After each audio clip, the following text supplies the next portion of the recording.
एक बार महादेव ने अपने त्रिशूल से श्री नारायण की छाती को ही चीर दिया। जब माता सती ने अग्नि समाधि ली, माता के वियोग ने महादेव को भीतर तक तोड़ दिया। वे विरक्त हो गए और गहन समाधि में चले गए। तीनों लोगों में सन्नाटा छा गया। महादेव के पीर सर्पों ने धरती पर आतंक मचा दिया। इधर श्री नारायण जानते थे कि अगर सर्पों को नहीं रोका गया तो रक्षा व्यवस्था कमजोर पड़ जाएगी। उन्होंने तुरंत गरुड़ को आदेश दिया कि वह सर्पों का शिकार करे। उनका पहला लक्ष्य बना नागराज वासुकी।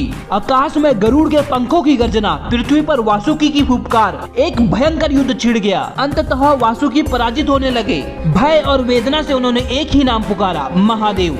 यह पुकार समाधि में बैठे शिव तक पहुंची। महादेव की आंखें खुली और उनके भीतर का तांडव जाग उठा। वे समाधि से बाहर आए और गरुड़ के सामने खड़े होकर बोले, गरुड़, वासुकी को छोड़ दो। गरुड़ ने विनम्रता से कहा, देवादिदेव, यह तो मेरे नारायण का आदेश है, अब मैं पीछे नहीं हट सकता। तभी शिव का क्रोध प्रचंड अग्नि की तरह बढ़ गया।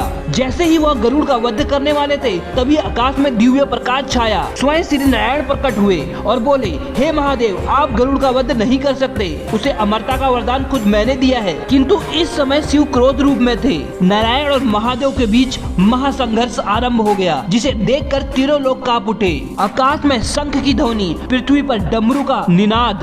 दोनों महाशक्तियां आमने सामने थी। एक के वार ने पर्वतों को हिलाया तो दूसरे ने समुद्र को उथल पुथल कर दिया। यह युद्ध ब्रह्मांड की सीमाओं को चीरने लगा। युद्ध समाप्त करने के लिए महादेव ने क्रोधावेश अपने त्रिशूल से श्री नारायण की छाती पर वार कर दिया। नारायण वेदना से विहल उठे।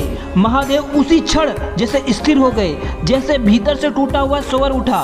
मैंने अपने ही सखा को आहत कर दिया। उनका क्रोध पिघल गया और करुणा जाग उठी। शिव के आंखों में आंसू थे।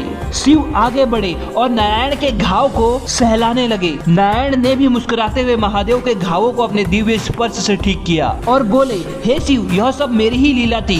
तीनों लोगों को यह दिखाने के लिए कि जब ईश्वर भी क्रोध में आते हैं तो परिणाम कितना भीषण हो सकता है। वैसे दोस्तों, आपके प्रिय देव कौन से हैं, हमें कमेंट में जरूर बताइए।